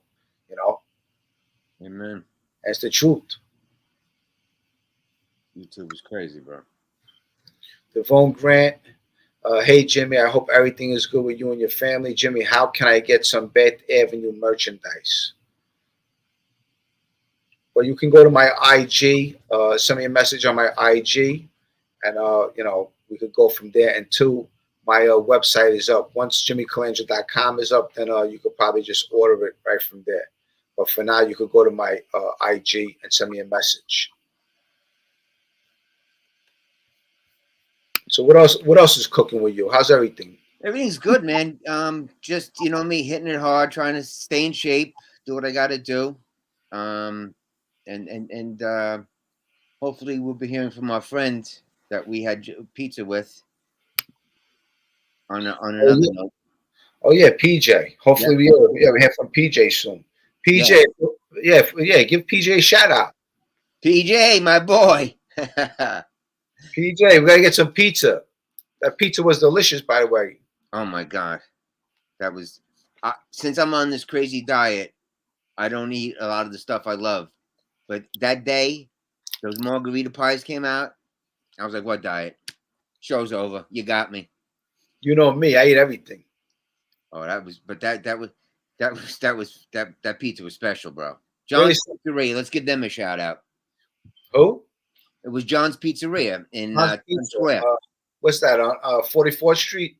44th and 8th, yeah. 44th and 8th, John's Pizzeria, delicious pizza, great spot. But even when we were eating the sushi and the meat was cooking on the rock, the grill. Wait a second, I don't even know what I was drinking. You were drinking Japanese. You were drinking Japanese whiskey. With the ice cubes that come shaped in a skull, like a ball skull, and you and a couple other people at the table. Yeah, I was drinking with the. Yeah, I was just telling you, just give me whatever he has. Yeah. Oh my God! Everybody, listen. That bill had to be huge, bro. That bill had to be huge. Yeah. That was great. But it was a great time. It really was. And Osmond was a great host. Mo was a great host. Guy. I'm looking forward to doing it again with them someday soon. Really two guys. Mo, I miss him already. I love the guy, and I'll tell you, he just became a part of my family now. Yeah, he's I don't know how to thank that guy. You know what I'm saying? Like I don't know how to thank him. He truly. He made a lifetime impression on me. I got to be honest. JB Weld, 20 hours. Was the American Mafia more similar to the Italian Camorra or the Italian Ndrangheta? did the New York families have ties to either? If that where the Zips came from. Love the show. Thank you, JB Weld. The Camorra is more from Campania. You got Cosa Nostra in Sicily, and the Ndrangheta is basically Calabria. I mean, these are organizations that are so powerful in in Italy. As you know, Italy is a socialist country, so I think everyone gets a certain amount of money every month the government gives them. So these organizations are very fair, they're very powerful, and they're strong. They're involved in everything. Their main supply is drugs. They supply a lot of drugs, and they're involved in corporations. These people are so powerful and rich. And when you see them, they don't walk around with Brioni suits. They don't. They're not fancy. They don't have all kinds of gold on them, stuff like that. When you see them, you know something's up because you really never see them. Absolutely, you're not supposed to see them. They're supposed to blend. Yep. Yeah. You really don't see them. And these people like this guy Toto Arena. This guy was on the land for 40 years. Just imagine, he was living in caves. This guy must have not showered for maybe months, maybe a year. He probably just had a washcloth. He would just wash himself down. I mean, that's how strong their blood is. I mean, they can't do that in this country. In this country, they want to be, for example, John Gotti's. They want to be, all flamboyant. They want to be sharp. They want the jewelry. They want the big house. They want the big Lincoln Town car. Seriously, it's a totally different world. Yeah, the ego just takes over, and it's like they become the material. I mean, if you're in the mob to become materialistic and to do that, there's other better ways of making money that are more safe for you. Why don't you go to school? And some of these guys, this is what gets me, Jimmy. Some of these guys were fucking real smart. I mean, ingenious. Planning scores, doing this. If they had just steered that intention towards something bigger, who knows? They could have been CEOs. You know what I'm saying? I think they're going like more like that today, though. Their own businesses and so forth. Jimmy, would Paulie have still been in the life today if he never got murdered? God rest his soul. It's a question I can't ask because it didn't happen. Mm. The Ndrangheta is from Calabria, as Jimmy said, and today is the most powerful organization in the world. They are the biggest importers of drugs in Europe. The biggest thing is cocaine for them. They're supplying cocaine everywhere. And, they just get stronger and stronger. And the Camorra is from Campania. And, they're strong too. And it's like they just keep on expanding. They have like different crews, So, it's and I don't think they burn saints in their hands. It's just, who you are. I'm saying who you know. It's like the bloodline. Yeah, your last name, your family's legacy, and so forth. Yeah, it's pretty crazy. That's. But again, I just also want to hit the fact that it's a scary life. That's for sure. It's not easy, that life. It's a scary life. You don't know when you're gonna get it, when you're gonna get killed, when you're gonna go to jail, and sooner or later your number is up, just like that. Someone's gonna turn on you, and I'm telling you, find yourself face down with a couple bullets in you. I mean, that's how quick it is. But you can't trust nobody in that life. That's for sure. I mean, you're rising high today, and you know what? The next day you're sitting in a coffin. Yeah. Some of these guys that get locked up over there, when they're locked up for their arraignment, they're screaming at the judge in Italian, obviously, and threatening the judge. Like that's a known fact. That's like these guys. Some of them are like they'll spit, and I'm telling you, I'm like, oh my god. So and those judges are very well protected. Scott H. It's amazing people still do coke. I guess people never learn, and that's the thing too. You know what? Look, when you're young, you know what? You could dabble with this, you could dabble with that. As you get older, you know what? Your heart gets weaker. I don't even know how people could still do that stuff. Like that's insane. But there's so much money to be made in it. Yeah, you know what? You figured after like the crack epidemic in the late 80s and the 90s, that people would learn, like, this shit's poison, it's killing you, hearts are exploding, and it destroys lives. Like, oh, let's bring crack back. That's like, what? We didn't learn from that. And now all the fentanyl. Yeah, the fentanyl's a killer too. Go to work, never mind the bullshit. That's what I say. Gary Monteleone, please hit the like button, subscribe. Please help support the channel. Thank you, Gary. Listen, Gary, my man. We got 244 people in the chat. Do me a favor, guys. Hit the like button for me. At least do that for me. 248 people on the in the chat. If you I always try to do that. If you hit that like button, I appreciate it. Thank you so much. Won't cost you nothing. You know, if you appreciate your time. People don't realize that, how you put these shows on, these videos. That's your time. Yes. You could be watching TV. Sure. And I come in here, you know, I want to give a little entertainment. I want to interact with you people out there. The writer well said, Jimmy, and life is most precious thing we all have. We should never gamble with it. That's for sure, 100%. You know, especially when you lived through the bullshit already. You know, when you live through the bullshit, all you really want is peace in your life. You know, I don't want to wake up in the morning and argue with somebody. I want to wake up in the morning. I want to sit down, have a cup of coffee. I want to have peaceful thoughts in my mind. You know, I want to be successful. I want to take care of the people around me. I want to have good company around me too. You know, that's why I got to give it to my friend Chris Paciello. You know what? People give him a bad name, but you know what? The kid is successful. He made new friends. He's going on with his life. And listen, he's you know, he don't have anyone from his past in his life, and that's very important. You can't have people from your past in your life because those people will take you down. JB Wall, $10. Thank you for the $10. I appreciate it. Would a made man in Camorra or Ndrangheta be recognized as a made man by Cosa Nostra? You know what? That's a question I don't know.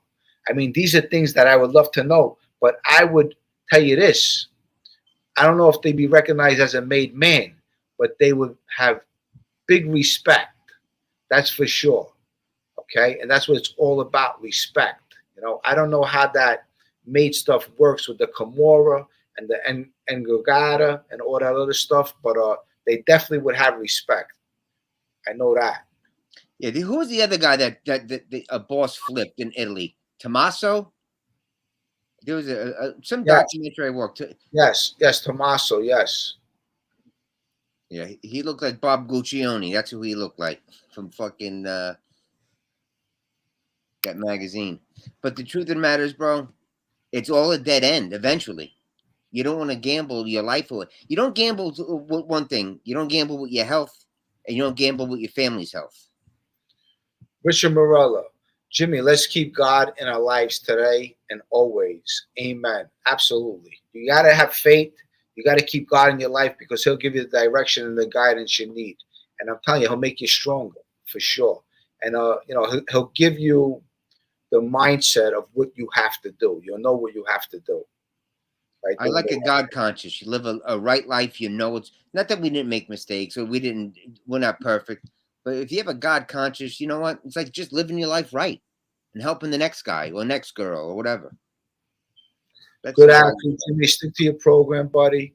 You have to change your friends if you want to change your life, 100%. Because those friends, you know, look, there's an old saying: you tell me who your friends are, and I'm going to tell you your future. And that's very true. You know, if you have good friends around you, look, I put some really good people around me, you know, and as I put good people around me, what I do is I find out I'm having good conversations.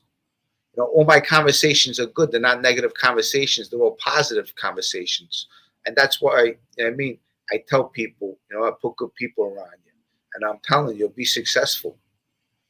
There's something to that, too. The energy that people you have good people have good energy, positive outlook. That shit's contagious.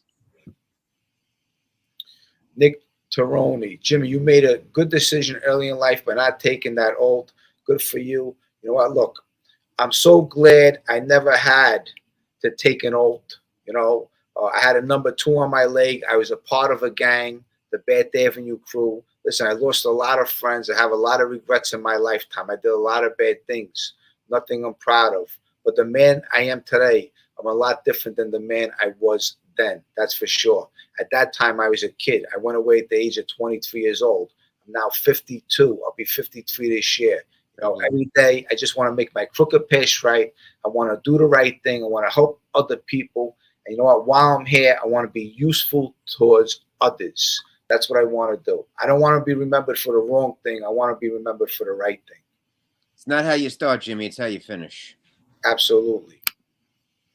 But Eddie G, I'm glad you came on and you helped me out with the show today. You got it, brother. You know, who knows what our next venture is going to be. You know, I'm open to all. This universe it's flowing our way, brother. It's flowing our way. Things are taking off for sure. I have no doubt about it. You got a good subscriber base. You got good people in your corner, and you know what? I'm proud to call you my friend. You're a genuine man. You're a man's man as well. You know, talk about Chaz and Sandy Blue Eyes. Jimmy, you're a man's man. Thank you, Eddie, and so are you. Gary Montilone, we had a funny conversation last night. Yes, we did. It was a conversation of I reach out. You know, as you know, I sent you a text, Eddie. Yeah. Saying, I think it was yesterday or something last night. Yeah. But Gary Montilone, he's a part of my circle, and a couple other people, my brother, you, Sherry, and I sent texts out, you know, and I get your opinions on things, you know. And basically, I know the answer, even when I send it to you, but I send it to you guys anyway to get your opinion of things, you know, and to keep my mind open. And basically, you know, we all agreed on, you know, everything that I thought. So that was pretty cool. Fugazi. Yep, Fugazi for sure. Yep, absolutely. That's great, man. That's good, brother. Roger Molina, Jimmy, more than half your life has passed since your youth. Live the life you were meant to live. Thank you, Roderick. I believe that. Absolutely. You know, I just want to, you know, live a good life. That's all I want to do. You know, do the right thing, live a good life, and you know, hopefully good things are to come where I could be in a position to help other people, because that's what I really want. I want to help other people. And Eddie, we got a good one over here for you. We have Olamala. Eddie G is a knowledgeable guy. Jury's still out on that, but thank you. Look at this one. Look at this one. Look.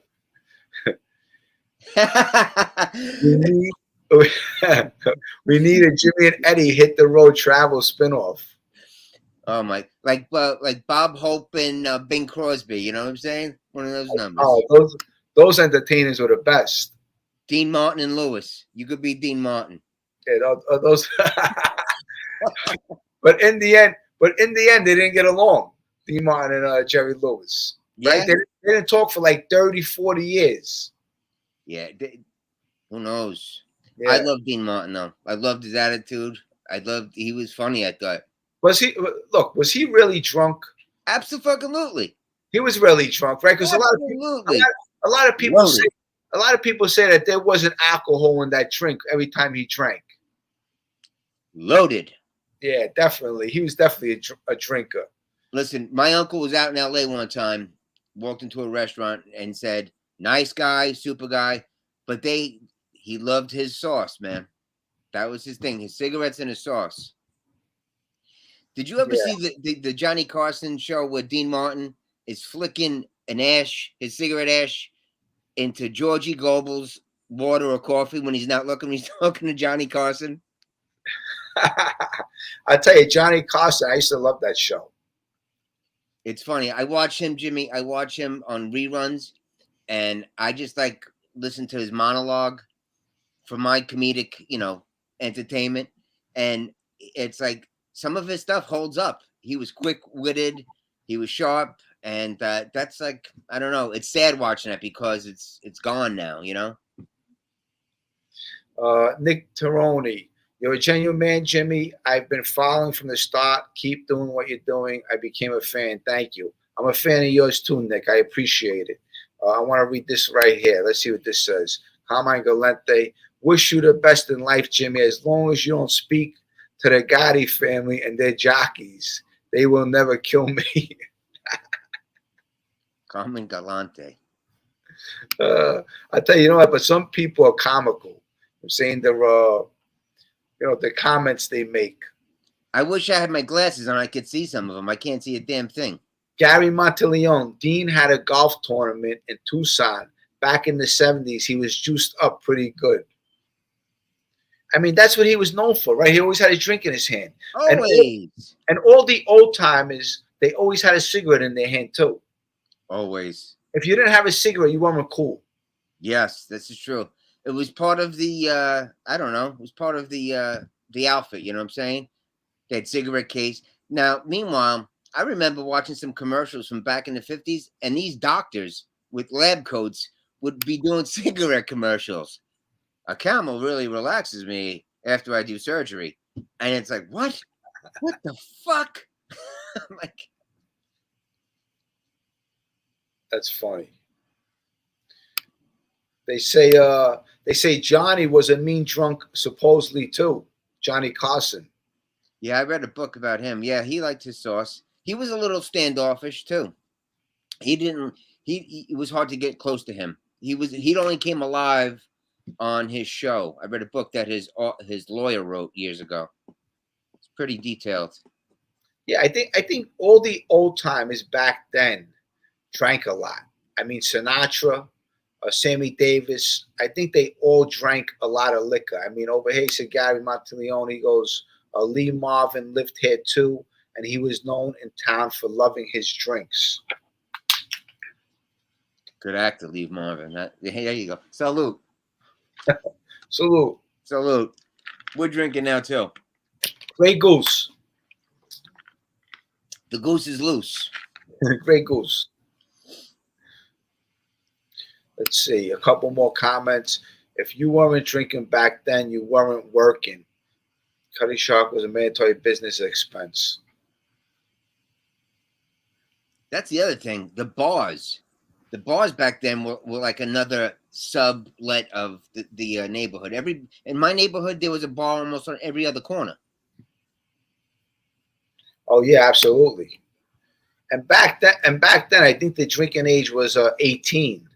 But also the young kids were allowed to hang out in the bars back then. You could walk in a bar, and they would actually give you a drink. Now today, when you go buy a pack of cigarettes, you have to show your ID. That's fucking crazy. That never happened back then, years ago. No. Kidding me?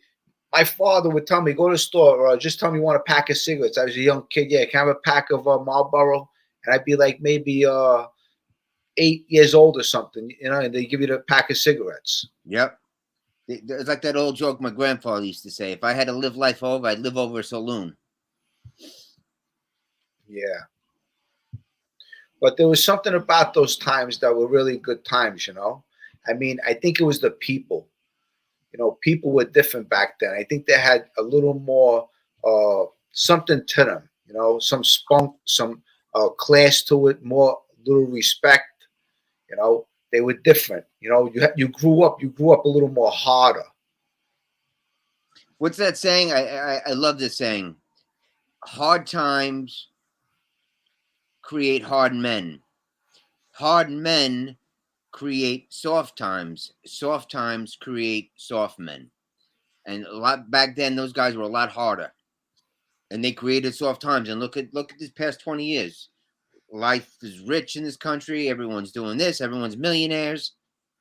Everyone's all about how they dress, and nobody gets their elbows dirty and rolls up their sleeves anymore. They're busy doing this on the computer. And you know what? I was talking to my brother too, and we were saying, what? Eventually, this is going to die out. See these phones? They're going to die out. See, everybody's on the phone. It's going to die out, and eventually, it has to go back to people. Socializing with each other in a better way instead of socializing through a phone. Well, yeah, and some of this shit they're coming out with, people are saying they get cancer from these earbuds now, and there's all sorts of medical problems because of the cell phone and the batteries. I'm like, whoa, really? But you're right. Shit never. The only thing that's constant in life is change. So we got to go through this medium, and then we'll see what happens. Yes, people cared about their neighbors, etc. back then. And you know what? Listen, I grew up in an apartment building, a 6-family apartment building, And if we didn't have something, you just knock on the door. Say you needed an egg. Say you needed some milk or sugar or something. You knock on the door. Can I borrow a little sugar, some milk or something? And you know what? Your neighbor would hand it to you because you knew who your neighbor was. Today, you don't even know who your neighbors are. Crazy. But isn't it funny how when we were younger, bro, the older people were saying, "Oh, you kids today, you don't know what it was like back then. I used to have to walk 10 miles to go to school, and I ate a loaf of bread for the week." And yeah, blah, blah, blah. And now I hear guys our age saying the same thing about these kids, you know? And it's just kind of, I don't know. It's pretty funny. Mike the Printer, I agree. Instant, everything will die out. That's what I think. So, SJ, most Italians came to New York, then went to Jersey, Connecticut, and this whole glamorizing mafia lifestyle or acting like a goomba wasn't part of the game plan. But language and commonality kept them together. Yep. And things have changed.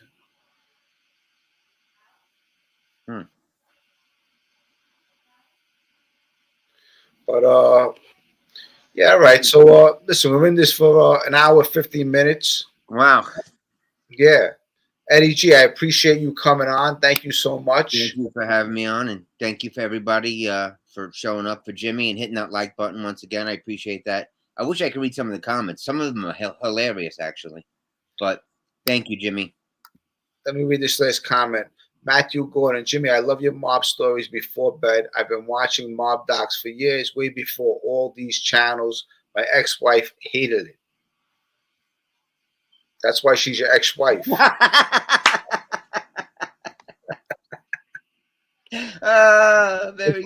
That's why you got rid of her, huh? She kept on annoying you. Nothing will warm up the bedroom like a good mob documentary. But all right, so Eddie G, I'll talk to you soon. You got it, guys. Take care. Have a good night, Jimmy. Eddie, thank you so much. You got it, brother. Talk to you later. Bye-bye. Bye. Eddie G. Eddie G's great guy, good friend of mine. Great show, Jimmy. Great to see Eddie. Yeah, Eddie's a fun guy. He really is funny. He's comical. I tell you, he's a comedian, and he's also an actor. But I want to thank all my moderators. I want to thank Boston J, Gary Monteleone, everyone in the chat who's moderating for me. Thank you so much. Rampa Inc., thank you for showing up. Scott H., everyone who donated to the channel, I appreciate it. Thank you so much for the super chats. Very kind of you. And, you know, until my next video, I'll see you guys soon. Have a good week.